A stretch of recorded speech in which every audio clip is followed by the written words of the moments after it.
Hello student, कैसे हैं? तो आज ये अमीबा के बारे में बताएंगे। क्लास 11 का जो छठा चैप्टर है उसमें अमीबा क्या होता है, किस संख्या प्राणी है। वैसे अगर अमीबा की बात करें तो ये जो है किंगडम जो प्रोटिस्टा है उस जगत का प्राणी किंगडम प्रोटिस्टा का जो है इसका जो संघ है वो प्रोटोजोआ है। इसका जो क्लास होता है वो शार्कोडिना होता है।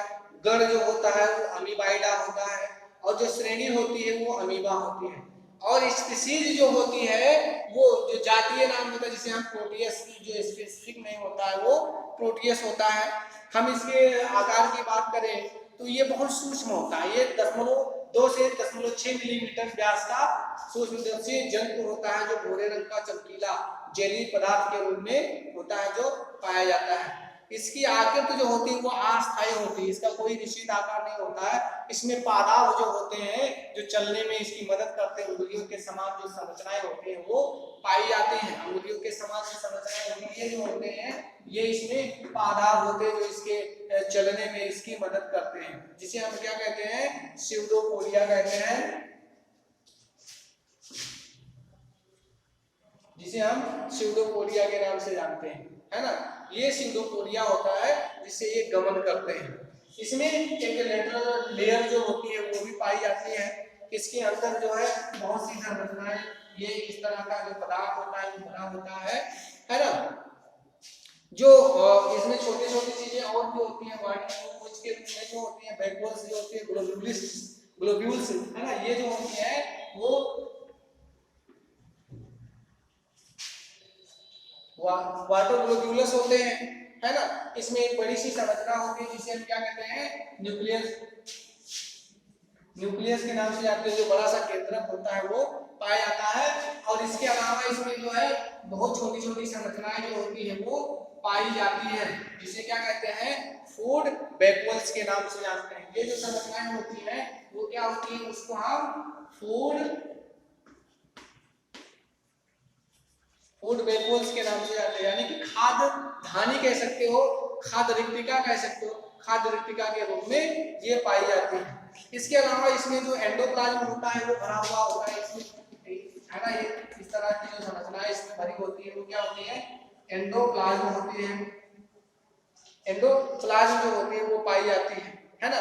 इसमें इसको कवर करने की जो संरचना होती है, जिसमें ये जो भाग होता है इसको हम प्लाज्मा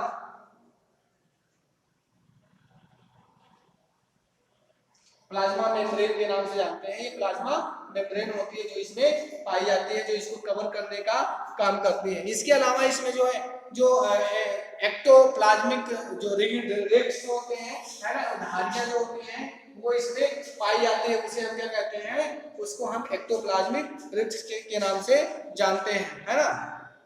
ये जो संरचना है वो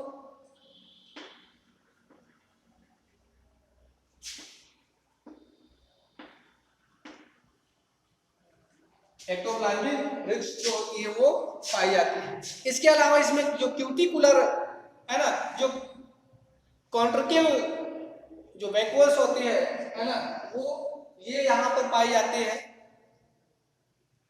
जो कंट्रेक्टाइल बैकवर्ड्स होती है,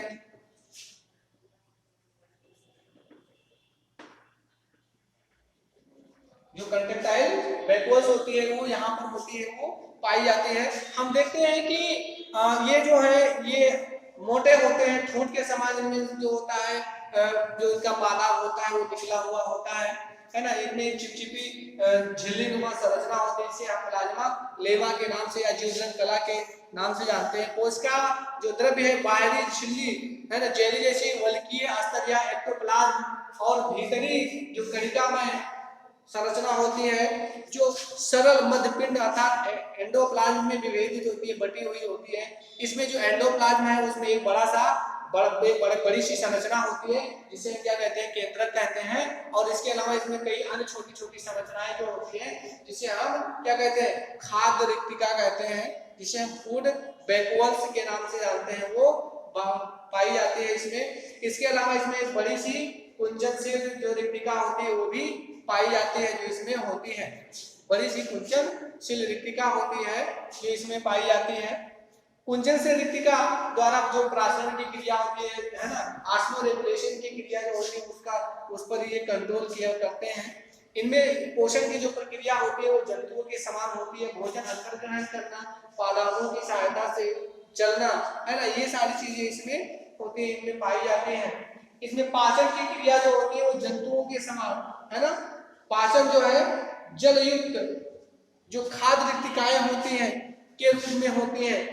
इनमें श्वसन के लिए गैसीय विनिमय व उत्सर्जन की क्रिया जो होती है वो जीवद्रव कला जो होती है उसके आर पार निरंतर साधारण मिश्रण के द्वारा होता है। इनमें जनन की क्रिया जो होती है वो बाइनरी फ्यूजन के द्वारा होती है, जिसे हम द्विविभाजन की क्रिया कहते हैं, है ना। इसके अलावा भी हम देखते हैं जो अमीबा होता है उसमें प्रतिकूल वातावरण में परिकोष्ठन की क्रिया जो होती है, तो परिकोष्ठन के द्वारा भी ये अपनी संख्या को, अपनी मात्रा को ये बढ़ा लेते हैं, है ना। ये चीज हो, ये आपका अमीबा था। पैरामीशियम की भी हम बात करते हैं, उसका भी लगभग सेम है। ये सिलिएटा इसका वर्ग है और वर्ग जो है होलोट्राइका होता है। गण इसका जो जिम्नो है, ये अमीबा के समान भी, ये भी आपको ऐसे ही स्थानों में रहता है जहां पर अमीबा पाया जाता है। इसका जो आकृति होता है वो स्लीपर जंतु के समान होता है, इसलिए इसको क्या कहते हैं, स्लीपर जंतु कहते हैं। इसकी जो लंबाई, औसत लंबाई जो होती है, इसकी पैरामीशियम की जो औसत लंबाई होती है वो 0.3 मिलीमीटर होती है और ये भूरे व पीले रंग के होते हैं, है ना। इनमें देखते हैं कि जो इनका आधार तल है ना, वो एक तिरछी पर मुखीय खांच के रूप में होती है, जो एक चौड़े की नुमा प्रकृति में जाकर के खुलती है। वो प्रकृति जो होती है वो चौड़ी सी मुख गुहा, मुखाग्र गुहा, कोशिका द्रव जो है उसमें धसी हुई कोशिका मुख गुहा नलिका, है ना, जिसे कोशिका अग्रसनी में के नाम से जानते हैं, उसमें जाकर के ये खुलती है। जो पैरामीशियम होता है उसमें जो कोशिका द्रव्य होता है वो एक्टोप्लाज्म और एंडोप्लाज्म में बटा हुआ होता है। इसका जो साइटोप्लाज्म होता है वो एक्टो व एंडोप्लाज्म में बटा हुआ होता है। जो एक्टोप्लाज्म है, एक्टोप्लाज्म में स्थित जो आधार कणिकाएं होती हैं जिसे हम बेसल ग्रेनुअल के नाम से जानते हैं, है ना, वो पश्चिमाभ निकले हुए होते हैं। कणिकाओं के बीच बीच में स्थित जो ट्राइकोसिस्ट होता है वो थैलीनुमा संरचना जो एक सुरक्षात्मक कोशिकाएं के रूप में होती है वो भी इसमें पाई जाती है ना। तो ये आपका जो है चैप्टर था 6, जिसमें अमीबा के बारे में आपने देखा, पैरामीशियम के बारे में देखा, जिसमें आपने फंजाई के बारे में देखा, है ना। तो इन सब के बारे में आपने देखा। इसको आप तैयार करेंगे, इसके बाद में हम आपको आपका अगला टॉपिक जो है, अगला जो चैप्टर हमारा रहेगा वो अगला चैप्टर हमारा 7 रहेगा, उसको अगले दिन हम आपको पढ़ाएंगे। Thank you.